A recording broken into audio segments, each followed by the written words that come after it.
afternoon, everybody, and welcome to the final keynote of the SGSAH Summer School 2021. If you don't know, my name is Claire Squires and I'm the Director of the Scottish Graduate School for Arts and Humanities. Across the course of this week, we've had a really wonderful series of keynotes looking at all sorts of aspects of arts and humanities research and work. And most of them we'll be able to have up on our YouTube channel in due course if you missed them. But I think I'm most excited about this keynote. It's really my belief that early career researchers should be given the platform for keynotes, not just at graduate school events and conferences, but across events. So I'm really glad that we've got a really excellent set of PhD researchers who are going to be presenting to you today. In the equivalent session this time last year, we didn't theme this session, but as it happened because of the time of the year and the time of the century, many of the talks ended up being very COVID inflected. But what we've decided to do this year is to take a more thematic approach, and we'll feature short presentations from 6 PhD researchers drawn from all across Scotland who are exploring existent and emerging research in the areas of climate emergency and the environmental humanities.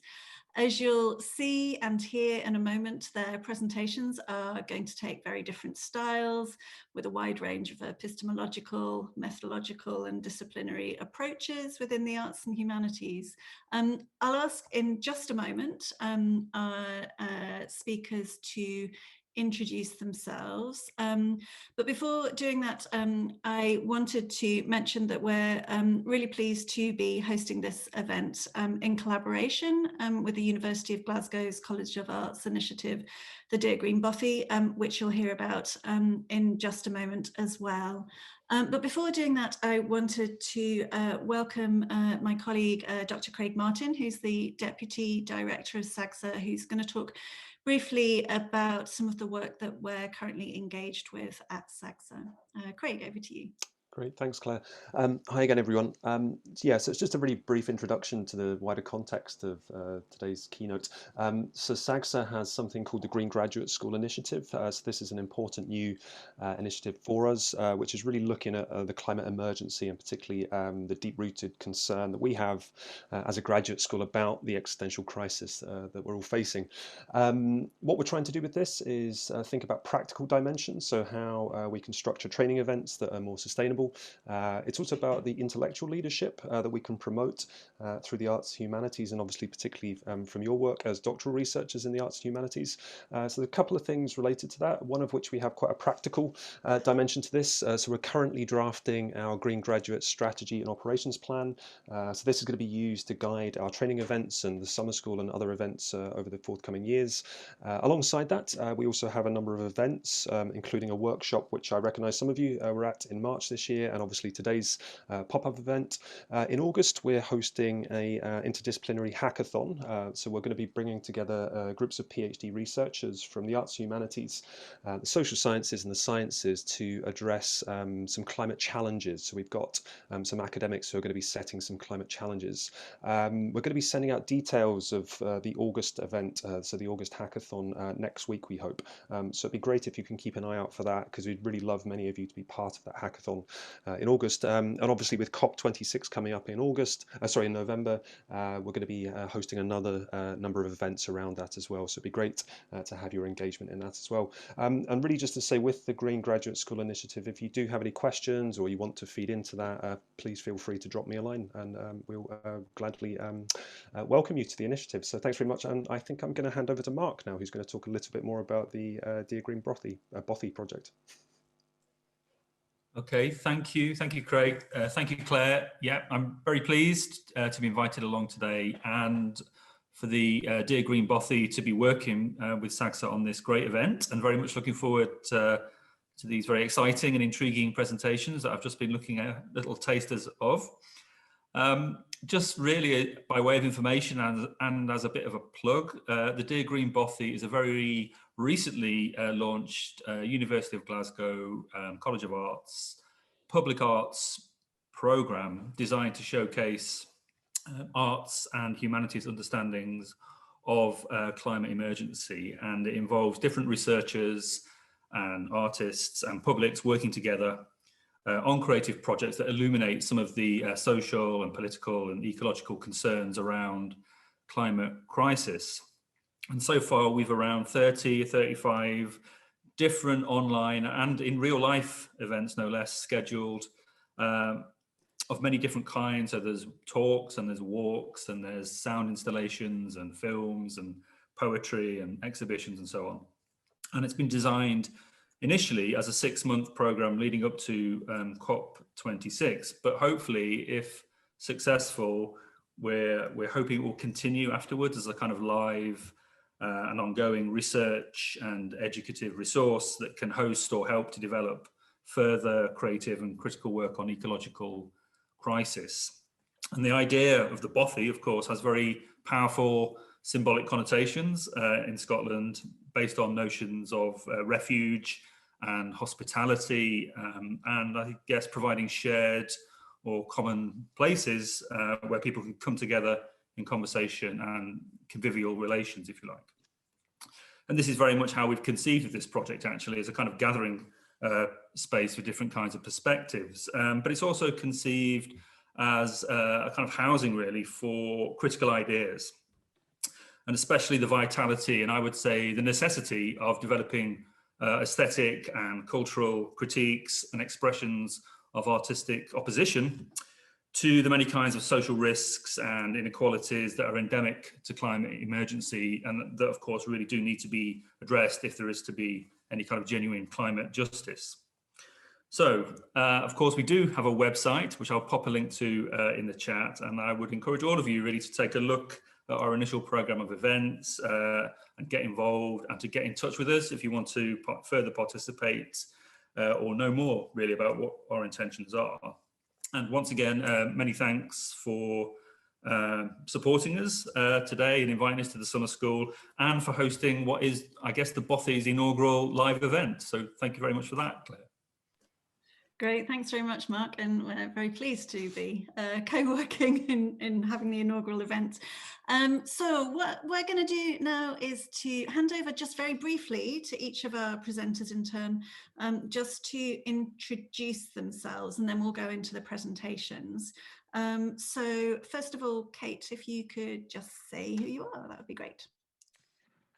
Hello, so I'm Kate Mackenzie, and I'm just coming to the end of my first year PhD, based at St Andrews in the School of Modern Languages, though my second supervisor is at the School of Law at Strathclyde, and I'm working on representations of children's rights in Francophone fiction and human rights law. Fantastic, thank you, Kate. Skye. I'm a PhD researcher at Glasgow Caledonian University, and I'll waffle about the question when we get to it. Great, thanks very much, Skye. Nicole. Hi, I'm doing a PhD in Queen Margaret University on creative practice and how it could possibly influence water policy for river management. I'm a hydrologist. I working in the British Geological Survey as well, but I'm an artist as well. Great, thank you, Nicole. Liam. Hello, my name's Liam Crouse. I'm doing a collaborative PhD at Solmorostig UHI, the Gaelic College in Skye, in partnership with Gàidhealtachd, and it's on Gaelic folklore in the Outer Hebrides. Wonderful, thanks, Liam. Maria. Hi, I am Maria, and I'm doing a practice-based PhD in creative writing at the University of Glasgow, working on a kind of book-length work of experimental criticism on sort of topics of mediation and everyday life in the Anthropocene. And I'm also a member of A&E Collective, which is an art and ecology collective in Glasgow. Great, thank you, Maria. We do have a sixth presenter, Leanne Gonzale, but unfortunately, she, for reasons beyond her control, she wasn't able to join us today. But she has prepared, pre-prepared a 5-minute video for us, so we'll still be able to include her in the session. So Leanne is a SGSAH-funded PhD researcher in art practice at Edinburgh College of Art.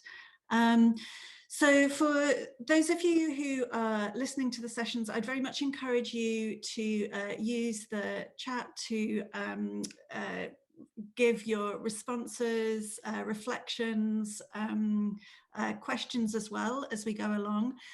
We do have just over 45 minutes for the rest of this session, and each of our presenters is taking about 5 minutes each. So we won't have a huge amount of time for Q&A at the end, so please do record those. And I would say particularly for Leanne's sake, because she's very sad that she wasn't actually able to be here today. So if you have particular responses to her video, she'd really love to see those. So please do use the chat.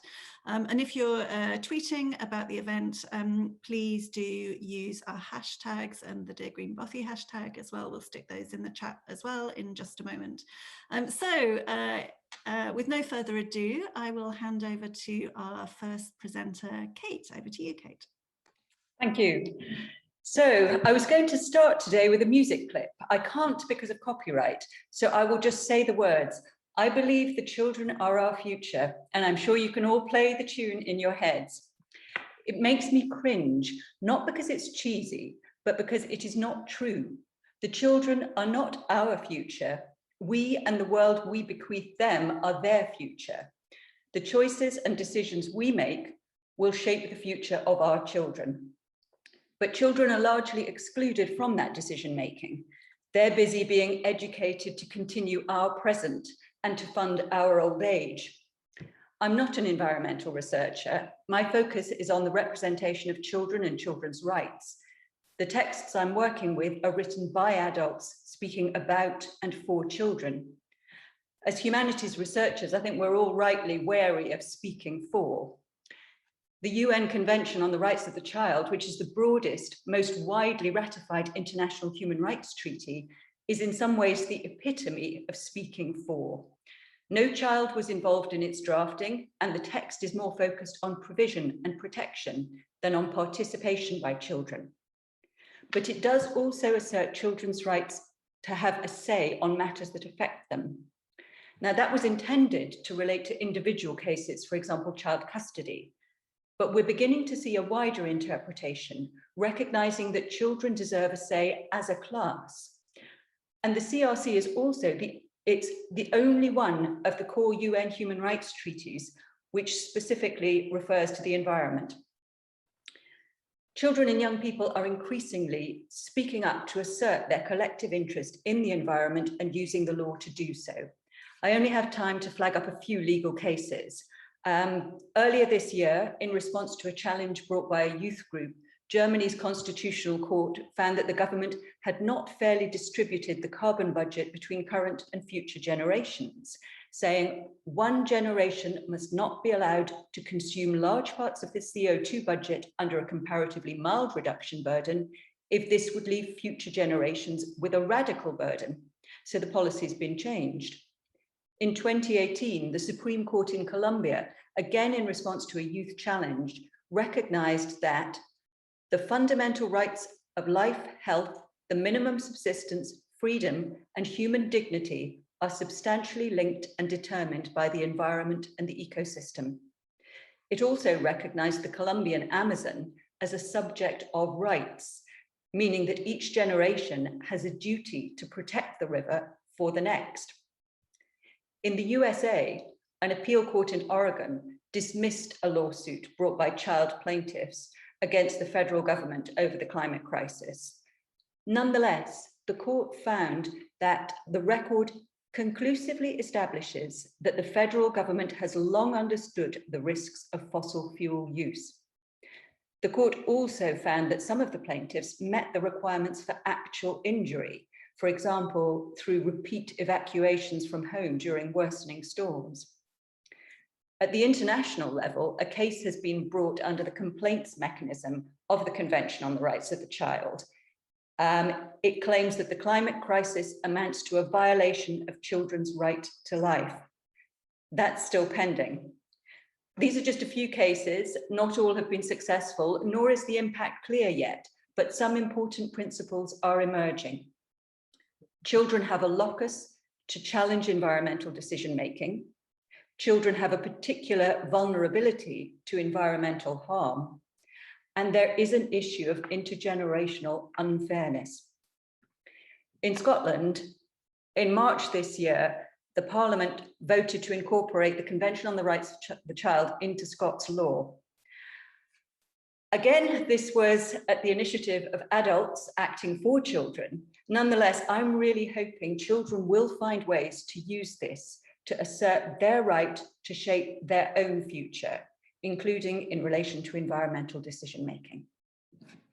Thank you. Great, thank you very much, Kate, and really fascinating to see how you've brought your research expertise to bear on this topic. That's great. Thank you very much, Kate. So we'll hand over next to Skye, and I know, Skye, you're going to do share your screen as you get going. Yes, thank you. My inner child welcomes that provocation. Thank you. I'm zooming you here from a lounge room in Edinburgh, and I would like to acknowledge the traditional custodians of unceded country where I grew up, colonial name Sydney, the Gadigal people of the Eora Nation. The question I'm intrigued by, how are we becoming what it is we are trying to throw away? And by that, I mean, how are we becoming our waste, our rubbish, in particular, plastic rubbish, which at scale, at nano scale, these plastics could be seen as one of the invisible ways in which we are connected, being ubiquitous and too tiny to see. COVID-19 is another invisible way in which we are connected. And just as I must imagine a virus in order to wear a mask, use sanitizer, keep my distance, nanoplastics are also a too tiny to see entanglement for which I must use my imagination.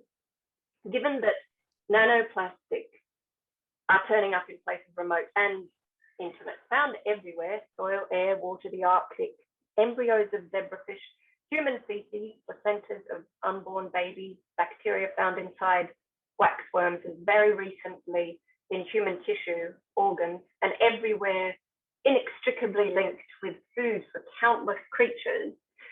And given human creatures have that strange distinction of being both the source and sink for this prolific, time-eating material, how is it then that we are becoming with our waste, becoming what it is we're trying to throw away, living in the Plasticine in this with its inequitable proliferation of plastic, and learning more and more about how interdependent life on this planet is? How have I ever thought I can throw anything away? As biologist Lynn Margulis, material feminist Stacey Alamo, political theorist Jane Bennett, and eco-philosopher Timothy Morton all write in their hugely diverse project, there is no away. I will call it the fictional land of away, where many narratives travel.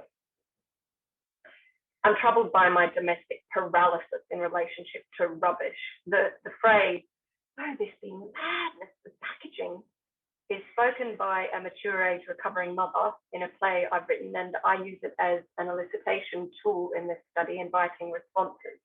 We are focusing on the thoughts that occur in the very tiny temporal window between opening a single-use plastic packaging and binning or discarding it during the preparation of a meal in the home.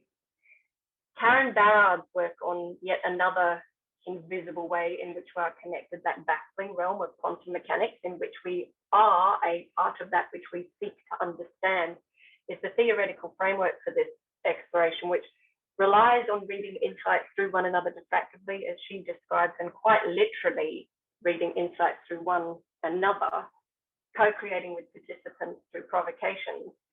Thinking with nanoplastics, I am not attempting to answer any idea of what to do with plastic. or add to any reduce, reuse, recycle platitudes. I just do not think they address the problem we're having.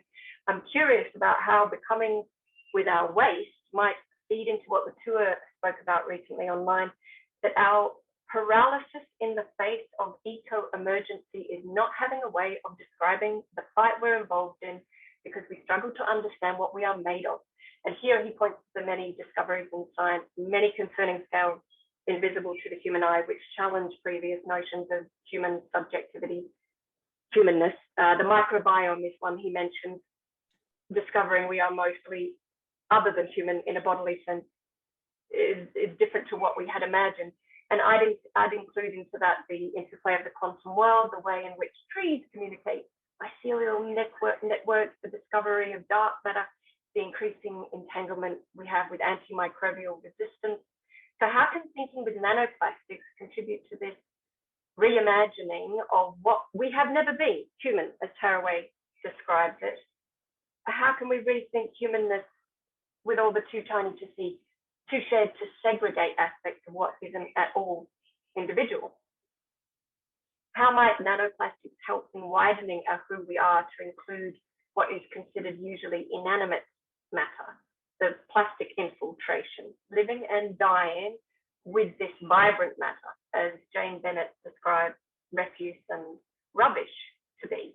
How might we think beyond the human if we consider there isn't a separation between ourselves and our discarded plastic at a cellular level, between ourselves and our self, between waste and wilderness, and somehow do all that when making dinner? Yes, that's where I'll stop. Thank you. Thanks so much, Skye. I think that's that was really productive, and I'm sure we'll all be thinking about this whilst we're making dinner. So thank you. I'm not. No, thank you, Skye. That was great. We're going to hand over now to our next participant, who is Nicole. Nicole, over to you. Hi.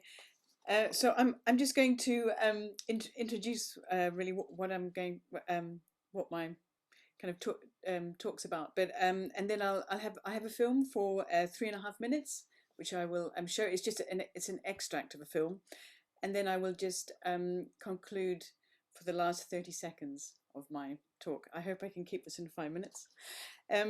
So my PhD is investigating how creative practice can influence water policy in Scotland. Presently, the way the water policy guidelines are developed is through the human objectifying the river as a resource for human benefit, as stipulated in the ontology of ecosystem services. Through creative practice, I question the subject-object relationship of human with river.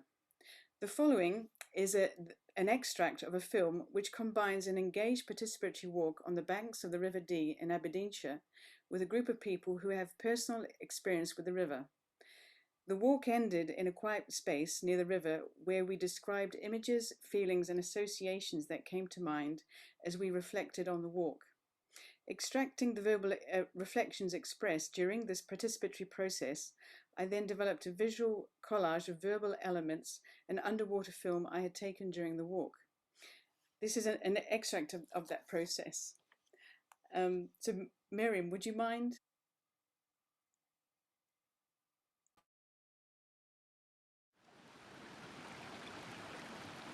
I too was very aware of the management of the river, and where it's allowed to flood, and where it's not allowed to flood. In comparison with how we manage people,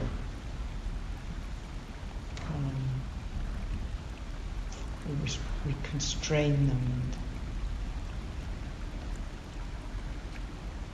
and we're allowed to flood in certain ways, not in others. And then the river rises up in revolt. Because the river would naturally be building floodplains, overspilling and covering that floodplain with whatever it's carrying, sand, pebbles, silt, and that helps keep fertile, to keep the soil. And it causes destruction at the time, but in the long, if you think about it over a longer time, it's an important process keeping the land healthy. It makes me think of that huge area of pebbles, which may have been something completely different before the flood. There was this massive area of pebbles, and it was covered with lupins growing, wild lupins. So beautiful. Well, to begin with, I thought it was really barren and really bleak. And then when I looked closer, I saw all these lupins and thought how beautiful this is. I was also struck by that persistence of it, and by the fact that parts of that forest where the flood would have gone over, you can't tell now that there was a flood. So the grass has grown back, the broom is growing up, and you wouldn't be able to tell. But then the trees with all that debris stuck around them somehow still got that kind of memory preserved. Whilst some parts of the landscape are forgotten. Forgotten. So this word about nature that can forget something. I was thinking if, why it came to my mind that if forget something can also be associated to forgive. I was just remembering this quality where even the footsteps have disappeared in the desert. The Arabic word is ashib, which is a word very like the wind, almost onomatopoeic for the wind, which constantly moves things and rearranges things, like the river.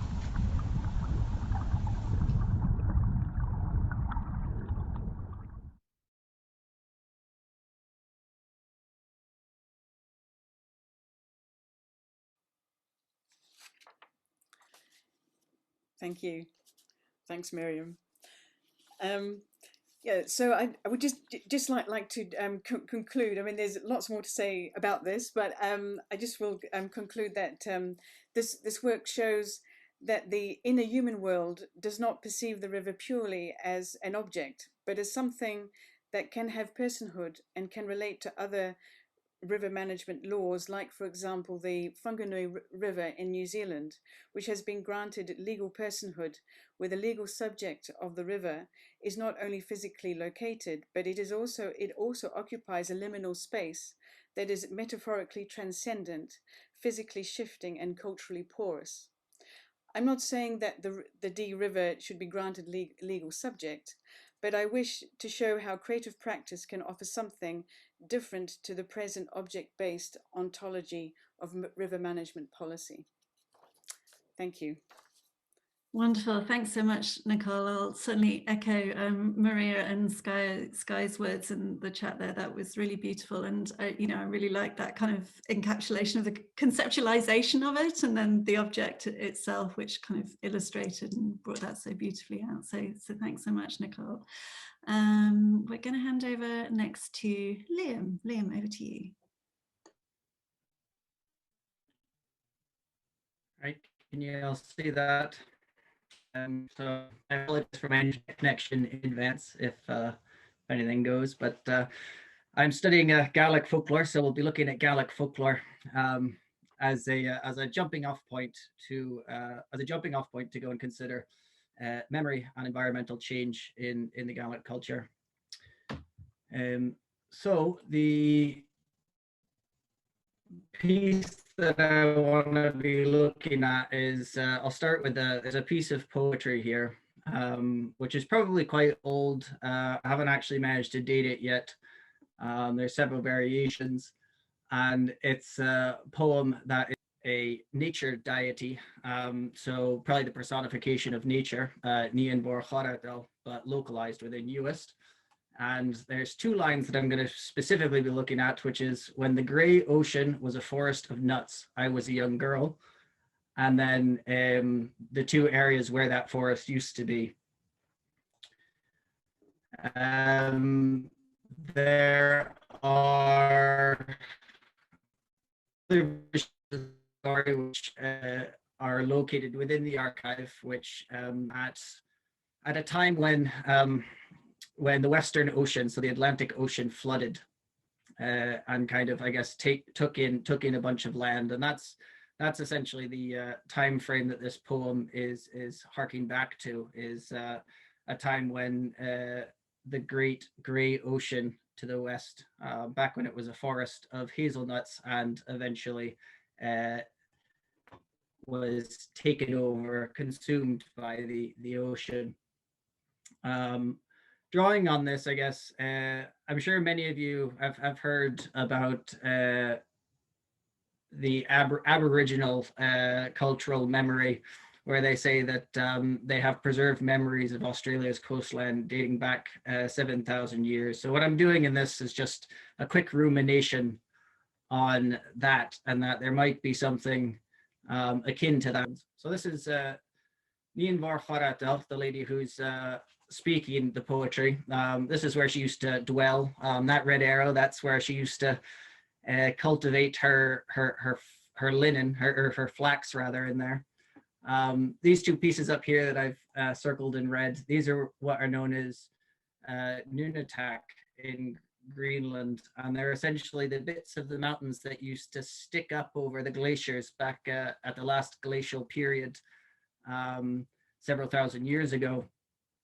So that's the other one there. And then stretching out that coastal plain, the Macher, that's where, according to the poem, the forest used to be. Now, that's so essentially what it's saying is that back in the glacial period, once the glaciers receded, the area to the west of Uist was this great plain that was eventually populated by trees, by hazelnuts, by birch, by other deciduous trees, and we can actually see the actual kind of landmass that goes out to the west. So they reckon that that this was actually all forested. We have both evidence from archaeology, which I'll briefly cover, as well as pollen core samples that were taken. So here's just two brief quotes taken from a popular publication from Nature Scott, which is that kind of defines what type of forest it was 8,000 years ago, and that the sea used to be 50 meters below its present level. These are the archaeological sites. So you actually get at low tide, you can see the petrified forests in Uist if you catch them correctly. And there's actually Neolithic remains, human remains buried in there. And then this is one of my own photos. This is just laying on the beach, but essentially is a piece of scrub which is thousands of years old. And essentially what I'm positing in this really, really brief overview, I guess, is that there might be aspects of Gaelic culture which do, in fact, go and preserve that kind of cultural memory of environmental change, which happened several thousand years ago. So thank you very much. Thanks very much, Liam. I really enjoyed that, and hearing about how the Gaelic poetry is leaving that details of us of the deep history of the land and the seascape there. So thank you very much. We're going to turn now to Leanne's film. As I mentioned, Leanne isn't able to be with us today. So in particular, if you do have comments and thoughts for her, put them in the chat and I'll make sure that she receives those. So Miriam is going to start sharing it, I think.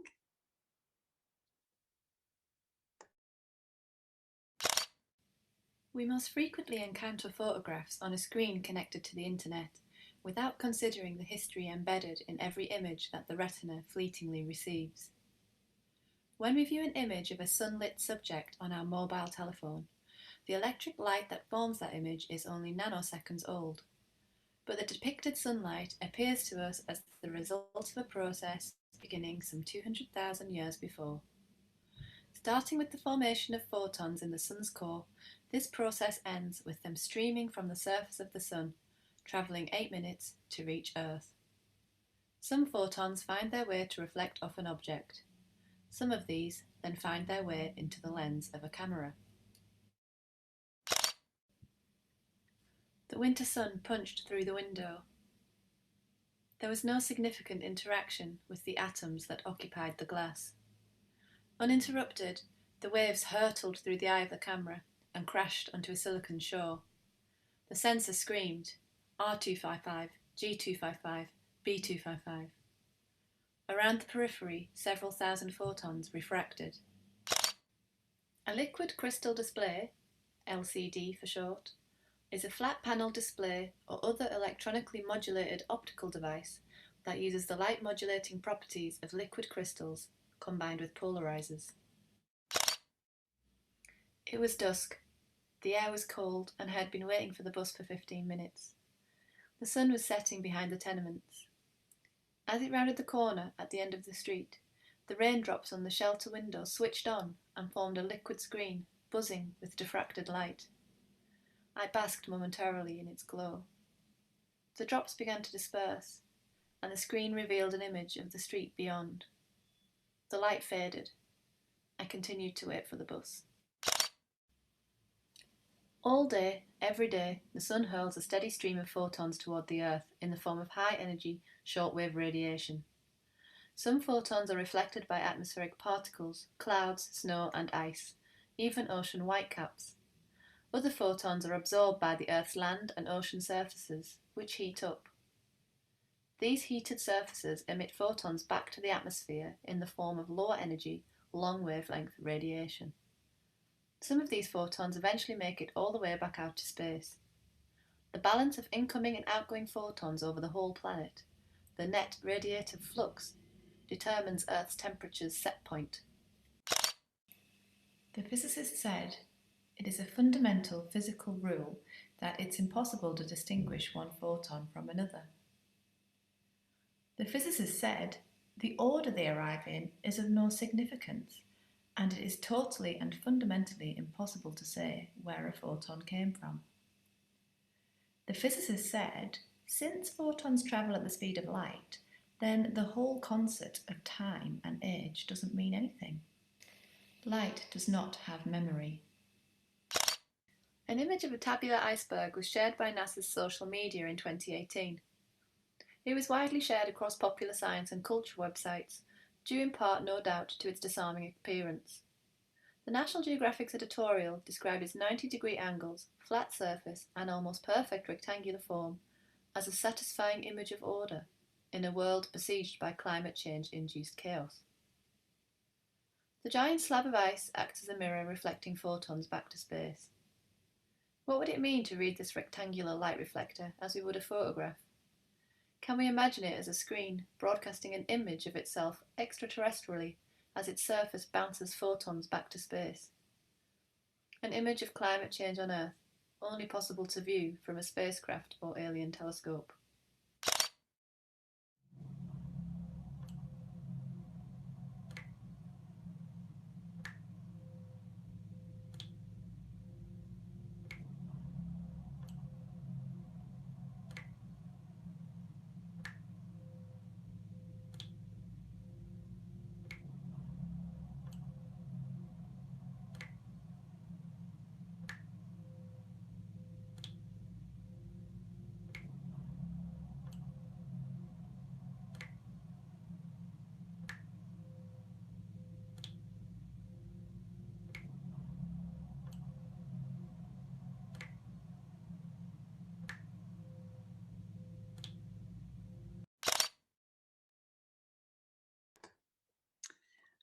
Wonderful, thanks to Leanne, and I'll make sure that she gets those comments from you, Maria, in particular. I suppose one of the things, and I know, Maria, your section in just a second is indicating, as well as some of the earlier talks, is some of the real different approaches, methodological and disciplinary approaches to the environment. I love that kind of opening section of Leanne's film with the 200,000 years ago, the kid in the jumping in the puddle with the wellies and thinking about the 8 minutes of time that it takes light to arrive. It's just really beautiful. So Maria, over to you. Thank you. Hi, so I'm going to share a screen and also drop a link to this in the chat. I won't say too much about it for time, but let me get the chat up. But there is a little note at the bottom, and the only context I guess I'll give is this poem was written in February 2020 after a project I was doing at Peacock Visual Arts in Aberdeen about North Sea oil and kind of petro-imaginaries. It's called Flotsam. And these are some illustrations by Jack O'Flynn. On becoming a body, the little abundance shines and its pores are clotted with dust.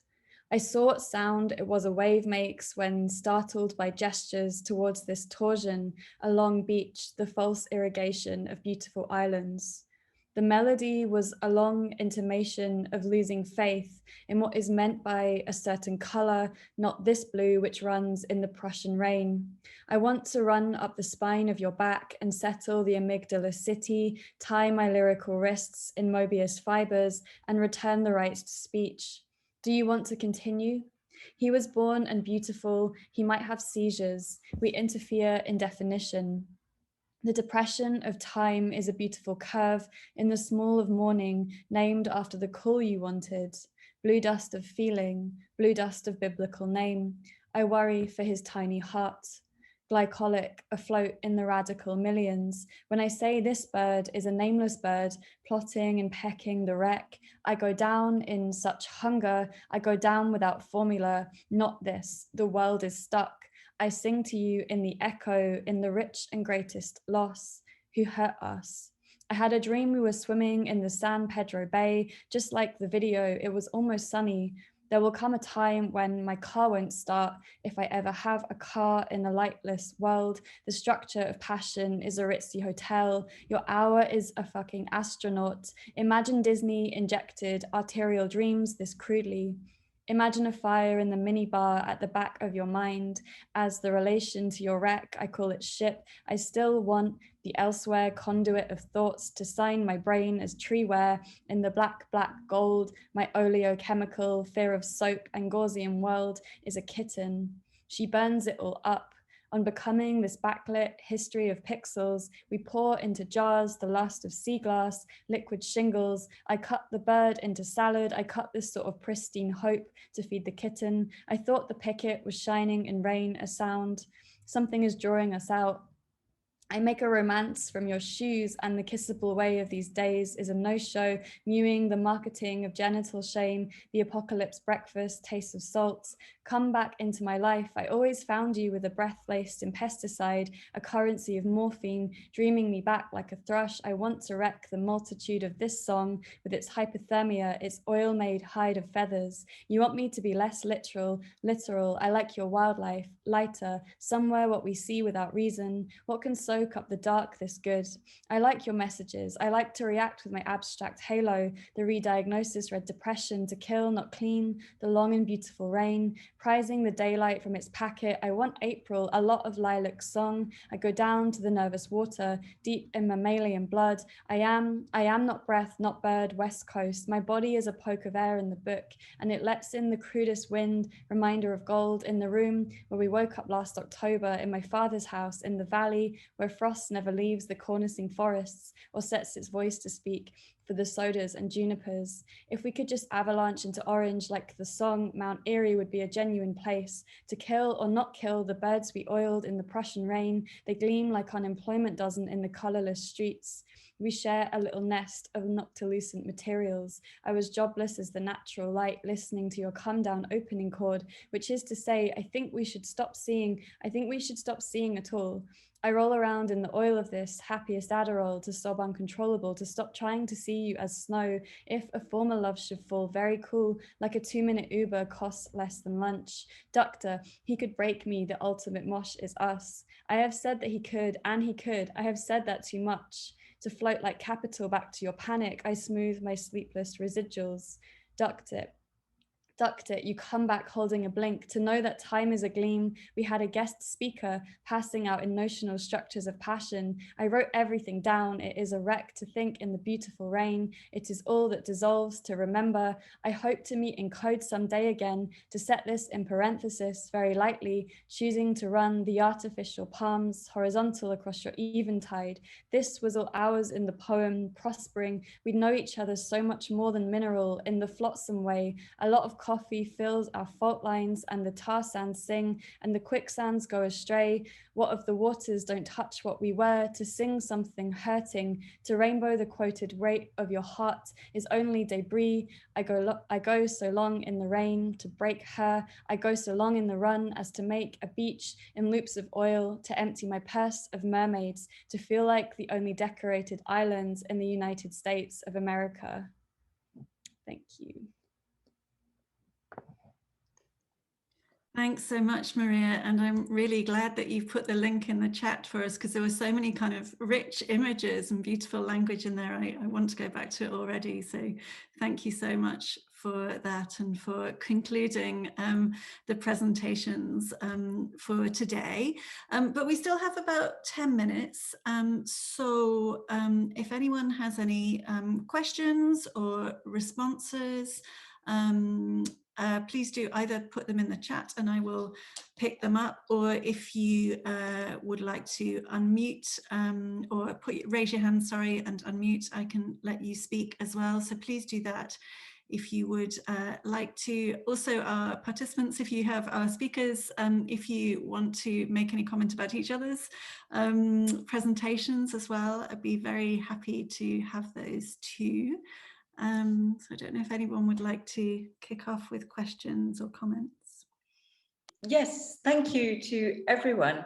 But I particularly, because I have spent a lot of my life on Skye, I wanted to ask Liam about the other sort of cultural traces of environmental memory and myth in, so for example, there are assorted myths about the Coolin on Skye, and then in place names. And I wondered if you've looked at other sort of traces of ancestral myth and memory and the way they merge. Anyway, any further thoughts on that subject?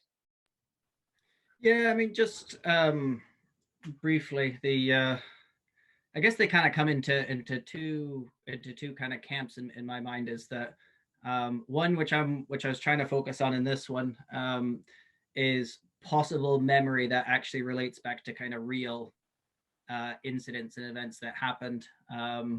I was just watching last night on the BBC, on the Gaelic news. They were talking about a massive tsunami that happened in that came to the Isle of Skye and threw up all these rocks on the beach, and they were trying to pinpoint it to the specific tsunami and stuff. But in folklore, I think in general you have more examples of the second camp, which is people trying to interpret the landscape around them and trying to, I guess, explain and find meaning. So examples of that were in Skye, for example, this morning in our Gàidhealtachd workshop, we were talking about for example, giants throwing stones at them from different kind of hills, and that was at Ruin and Brad and in Staffan. So yeah, there's a bunch of those. I think the kind of those myths that try and explain away the environment. But yeah, I'm trying to focus in, see if I can highlight and identify some of the ones that may have actually happened and may be based on specific events way back when. Great, thank you, Liam, and thank you, Kate. I see Carlotta has just put a question into the chat, which I'll read out. Carlotta says, my question is mainly directed to those who work with literature and writing, such as Liam and Maria. As writers and literary critics, what do you think is the most significant way we can contribute to spread ecological awareness and to change the narrative of anthropocentrism? Maria or Liam, or indeed any of the others. Maria, do you have a response to that?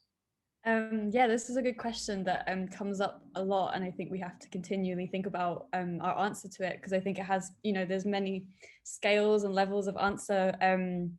I think on the one hand, it's a question of challenging the terms of the sort of debate, if we want to call it a debate, or I think literature can kind of tackle the scale question, where so much of what the news and politicians and policy up until now, and there's been really recent interesting developments that Kate mentioned in the legal situation, but so much of it is about the individual consumer and this kind of reified idea of like the anthropocentric subject, which is a universalized idea of human species that kind of erases all sorts of differences in culpability, and the statistics are very much that the bigger percent is a very small percentage of people that account for a huge amount of the carbon expenditure. And I quite like the way that literature can challenge this question, but also just reminding you how to dream and how to sort of desire things relate to each other and the more than human in a way that is otherwise foreclosed by capitalism. I think a lot of people think that ecology has to be about denying yourself pleasure and denying yourself ways of living, when actually it can be about getting back to things that capitalism has kind of killed for us or made very difficult. And I think the pandemic has made that a very interesting time and accelerated a lot of it. So for me, it's also about kind of like the value of dreaming and like low carbon, like poetry is so cheap. It's of all the things to do, and that's one reason I like it, is that it's a very like accessible form in a certain way. So that's my sort of 2 cents. There's many more things to say, but I'll leave it at that.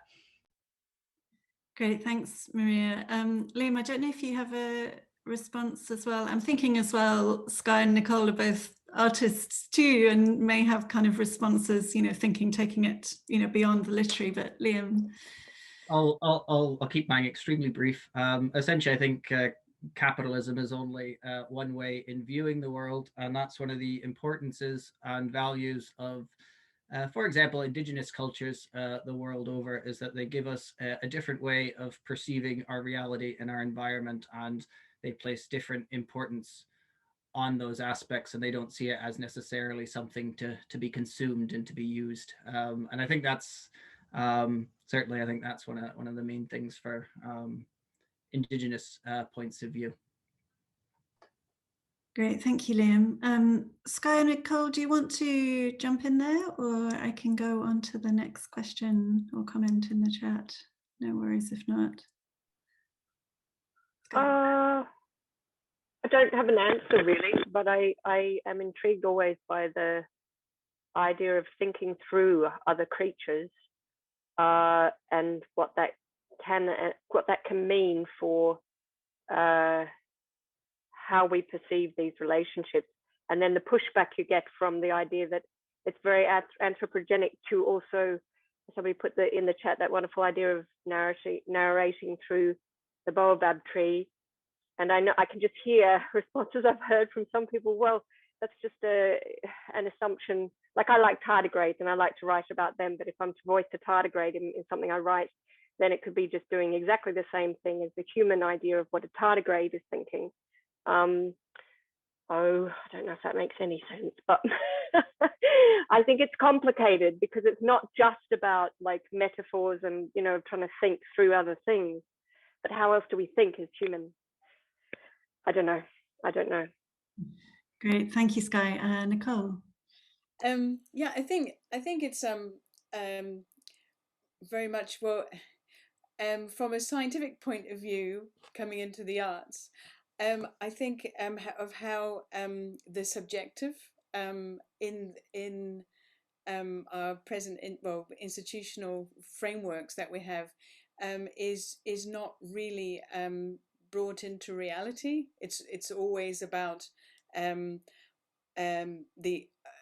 carrying out actions on an objective framework, and I think it's only since really delving into the difference of how, for example, something like water policy is actually directed by scientific approaches, where I mean, I think, well, why can't, why isn't art part of the dialogue? And I think it's very much to do with, well, questioning, well, what is the inner world of the human? And I think the more we work with understanding a social inner world, because it's not just individual, it's social, we are becoming more human as well, because we're sharing an inner world, which through the arts, that's where it has its power as such.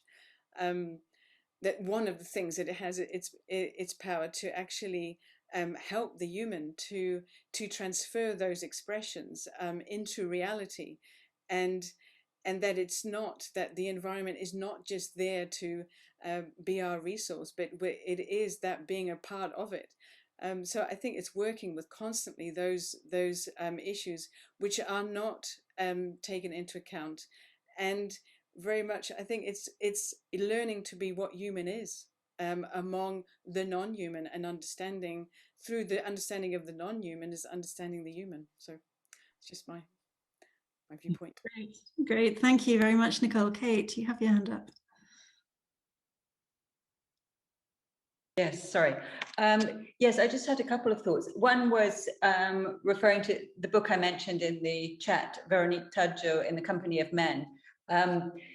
Yes, there certainly is that thing that in having a tree as narrator for some chapters, yes, it is anthropomorphization, but at the same time, it's also the baobab exists on a very different time scale from the human, and a longer perspective, in the same way that you know, the river or sunlight are on a completely different non-human centered time scale, which is quite interesting. It's also I mean, that text is interesting as well because it's about the Ebola outbreak in West Africa, but has enormous resonance now.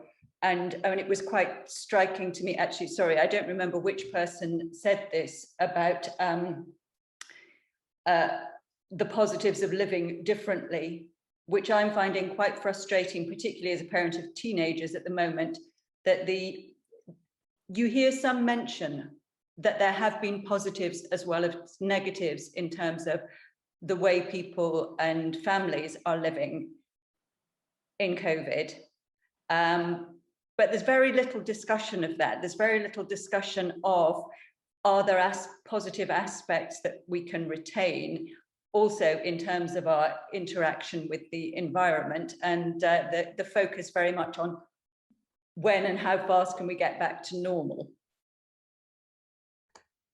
Great, thank you very much, Kate. I'm aware we're actually past the 2:30 now, but I just wanted to pick up before we conclude on a couple of other comments in the chat. So Linda's question, and Mark, I might come to you on this, and if you have any concluding statements you want to make as well. So Linda's question was wondering about community engagement with the Dear Green Bothy. I know there was a call out at the beginning, but I'm working with a project engaging refugee communities in creative responses to the climate emergency in the run-up to COP26 to move away from the dominant narrative and to hear other stories and other voices. Can we still link in with the Dear Green Bothy? Mark? The short answer is yes, you can. And one of the things we're hoping is that by actually launching quite early in the summer in advance of you know, COP26, that people will come forward with suggestions and ideas, and we're certainly keen to encourage further collaboration if possible. So I would say, yeah, get in touch, go on the website, our contact details are all on there, and it sounds very much like the kind of thing we would want to have a discussion about for sure. And my only other comment, Claire, was just to thank all the presenters for some really fascinating presentations, really interesting. And I would echo what Nicole just said actually about the, you know, the value of aesthetic and of creative responses, and the way in which each of those presentations conveyed that sense of the effective value of art and culture in kind of getting us to not only to understand the kind of aesthetic dimensions of crisis, but also to think through them in various kind of ways. So I think what Nicole said was pretty much spot on. Great, thank you very much, Mark. And then I'll just pick up on Carlotta's comment, and I don't know, Craig, if you want to respond as well. It'd be wonderful to form a SGSAH research group collective for those interested in the environmental humanities. We could organise events or share ideas, resources and research with each other. Craig, do you want to respond to that and perhaps make concluding remarks as well before we finish? Yeah. Okay, thanks. Thanks for the question, Carlotta. Essentially, yes, the environmental humanities are sort of very much part of what we're doing with the Green Graduate Initiative. So if you do want to get involved, drop me a line and we can put you in touch, collectively to think about an environmental sort of humanities reading group. There are lots of environmental humanities groups across Scotland as well. So I know Edinburgh has one, Edinburgh University, so potentially linking into that. But essentially, that's what the Green Graduate School Initiative is really trying to kind of propel these discussions coming out of the environmental humanities. So, but feel free to drop me a line. And then just finally, just to echo what Mark said and everyone else is saying in the chat, it was really wonderful to see all these presentations. I was really struck by a lot of the discussions, in particular when Maria talked about the sort of petro-imaginaries. And that for me is one of the kind of key things that came out of today, is this notion of the imaginary and how all the research that you're doing, I think, can really feed into this, and how we think about the climate emergency and how we can sort of deal with it as well through the imaginary as well. So just to say thank you, and it was a really, really fascinating series of presentations. Great, thank you very much, Craig. And just to conclude with a few more thanks, of course, to all of our wonderful speakers and presenters. That was such a rich, productive, thought-provoking hour. Thanks to Mark and the Dear Green Bothy colleagues for partnering with us on this. That's really much appreciated. And I also wanted to say, just more generally, this is our final keynote and it's our final day of the SGSAH Summer School for 2021. I know not all of my colleagues are on this call right now, but I did want to thank each and every one of them for all of the hard work in putting this event together. I hope whether you've just come to this one event or you've come to many events across the week, you've really appreciated it. So thank you to everybody for all of their hard work and their participation. So thanks very much, everybody. Great to have you with us for this hour, and hope to see you at an event again before too long. Thanks very much. Bye-bye.